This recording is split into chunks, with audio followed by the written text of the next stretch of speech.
د ډپارټمنټس مشران راغلي دي نو موږ وایو چې هغوی ته موږ خپلې مسایل وړاندې کړو.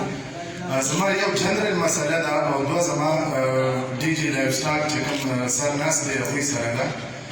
لومړی مسله زه د ډي پي او صاحب نوټس کې راوستل غواړم چې د یکاون نه لاندې زموږ کومه علاقه ده دا مخکې چارسدې سره وه 25 متنازع دیهاتو په دې کې بیا زموږ د دې علاقې مشرانو کیس واچاو او هغه کیس موږ په کورټ کې وګاټه نو د هغې نه 13 دیهات موږ واپس مومندو سره شامل شو.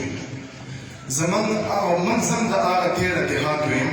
نو زه ډي پي او صاحب ته او منسټر صاحب په نوټس کې دا راوستل غواړم چې په کومه علاقه کې زه اوس هم زما ډومیسایل هم د مومندو دی، زما شناختي کارډ هم د مومندو دی، زه تحصیل هسپتال او ایجوکیشنل انسټیټیوټ هم د مومند استعمالوم.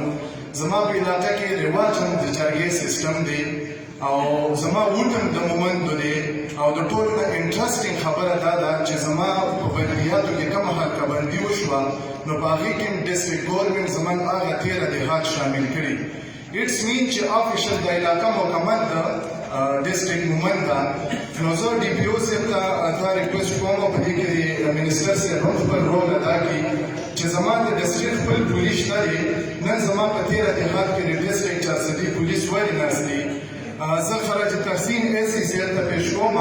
موږ د مومندو ته ځکه زیات دغه کوو چې دا ټول په جرګه سیسټم باندې مسایل حل کوي او پولیس سیسټم اول ته لاندې زموږ په قبایلو خپل روایات او رواج دي په دې باندې هغوی نه پوهېږي. دا شیزونه ما په خپله فیس کړل.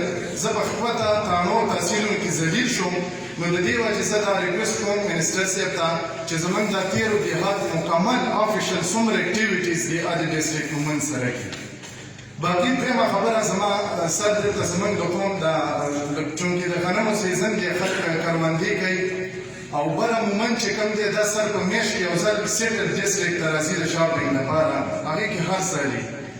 نو زموږ خلک چې لاندې نه بره راکوشي نو ګاډۍ ډکې او په یو ځل باندې سودا وکړي ولې چې سر هغه بار بار نشي راتلی او د غنمو سیزن دی نو خلکو ته د یو او د دوه نه زیاته یوري نه پرېږدي او په ګنټو درته سر ډک ګاډي ولاړې او بله ورځ سر یو کس په ځان بابا راکېښولې ویل دا څه دي.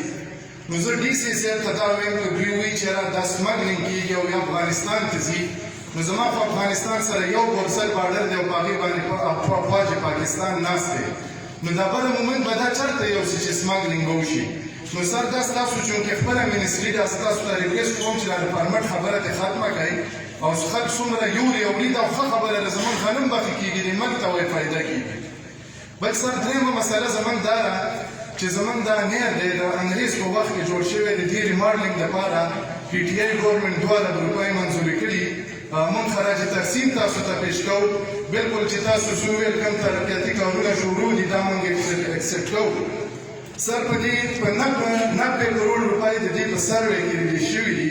په دې باندې یو ځل سروې شروع شوه بیا ودرېده بیا پرې شروع شوه بیا پرې ودرېده.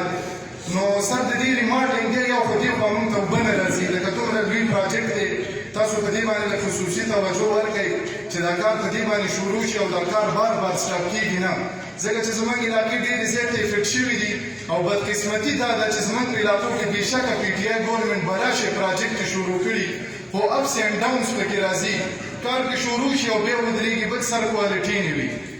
بل چونکې دلته ډي جي لایف سټاک صاحب ناست دی زه ولې د موقع نه لږه فایده والمه لکه دوی خو ویل چې موږ 2200 دي که 22000 دا دغه په مرچ ایریا کې تقسیم کړل. نو زه خو د نورو ضلعو خبره نه کوم د خپل مومند به وکړم چې ډي جي لایف سټاک صاحب دې موږ ته دا ووایي چې په مومندو کې ده څومره چیلۍ او چرګې یا غواګانې تقسیم کړي ځکه چې ما خو څه په سترګو نه دي لیدلي. نو ما ته دې دوی هغه فیګر ووایي. صحیح شو؟ دا مسله